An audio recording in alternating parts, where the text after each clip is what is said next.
রাষ্ট্র যদি হইতো এই দেশে একজন গরিব খুঁজে পাওয়া যাবে না। যাবে পর্যায়ে বক্তব্য নিয়ে আসছেন ইসলামী শ্রমিক আন্দোলন বাংলাদেশ ঝালকাঠি জেলা শাখার সংগ্রামী সভাপতি জনাব মোহাম্মদ আব্দুল কুদ্দুস হাওলাদার। বিসমিল্লাহির রহমানির রহিম।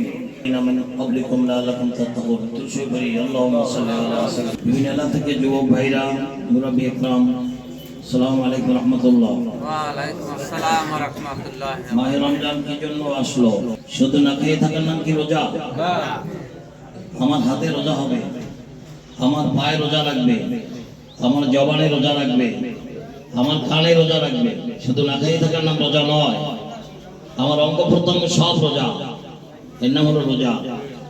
আল্লাহ রাসূল বলেন, জিবরিল আসলেন আমাকে বলেন, ইয়া রাসূলুল্লাহ, রমজান মাস পাইয়াছে, নিজের গুনাহ মাফ করাই নিতে পারলো না, সে ধ্বংস হয়ে যায়। নবীজি বলেন আমিন। কি বলেন? বলেন আমিন। মা বাবা পাইয়াছে, জান্নাত কিনতে পারলো না, সে ধ্বংস হয়ে যায়। নবীজি বলেন আমিন। আপনার নাম শোনার পরে যেন দূরত পড়ে না, তার ধ্বংস হয়ে যায়। নবীজি কি বললেন? আমিন। জিবরিল আসলেন আল্লাহর হুকুমে, তিনটা কথা বললেন, আল্লাহর হাবিব আমিন বললেন। কত বড় শক্ত কথা! রোজাদারের জন্য সাগরের মাছ দোয়া করে, রোজাদারের জন্য আকাশের পাখি দোয়া করে।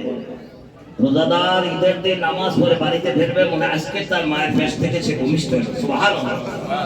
কিন্তু আল্লাহ রাসূল বলেন, কিছু রোজাদার শুধু না খাই থাকাই হবে, শুধু পিপাসা ভোগ করবে, শুধু না খাই থাকবে, আল্লাহর দরবারে কিছু পাবে না। ভাই এরকম রোজা আমাদের না হয়। রোজা লইয়া গীবাত করেছি, রোজা লইয়া হাত দিয়া অন্যায় করেছি, রোজা রাখিয়া জবান থেকে জবানের হেফাজত করি নাই, কানের হেফাজত করি নাই, চোখের হেফাজত করি নাই। লাআল্লাকুম তাত্তাকুন, কেন বলা হয়েছে যে তোমরা তাতে তাকওয়ালা হইতে পারো, মুত্তাকিন হইতে পারো। কিন্তু রোজা লইয়া আমার কোনো গুনাহ আমার থেকে ছুটে যায় নাই, রোজাও রেখেছি, গুনাহও করেছি, এই রোজা রোজাই নয়। এই জন্য কিছু সংখ্যক রোজাদার আল্লাহ পাকের দরবারে কিছুই পাবে না। জোরে বলেন নাউজুবিল্লাহ।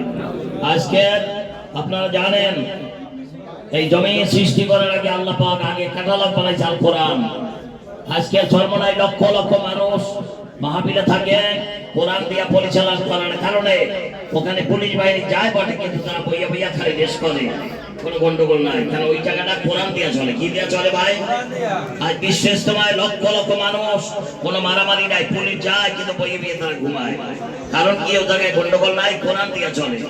এই রাষ্ট্রে যত মারামারি খাটাখাটি, এর একটাই কারণ, কোরআন দিয়া রাষ্ট্র চলে না। কোর্ট কাছারি কোরআন অনুযায়ী চলে না, সংসদ ভবন কোর্ট কাছারি কোরআন অনুযায়ী চলে না। যদি কোরআন অনুযায়ী এই দেশ চলে, সুষ্ঠুভাবে এই দেশে যাকাত দেওয়া হয়, যাকাত, গরিবেরা যাকাত পায় না। কারণটা কি? বড় লোকে যাকাত দেয় না। 5 লাখ টাকা যাকাত হলে 2 লাখ টাকা দেয় না, 1 কোটি টাকা যাকাত হলে 10 লাখ টাকা দেয় না, হিসাব করে দেয় না। আজকের ইসলামী রাষ্ট্র যদি হয়, যাকাতের টাকা লইয়া দৌড়াইতে থাকবে, মানুষ দৌড়াইতে থাকবে দেওয়ার জন্য।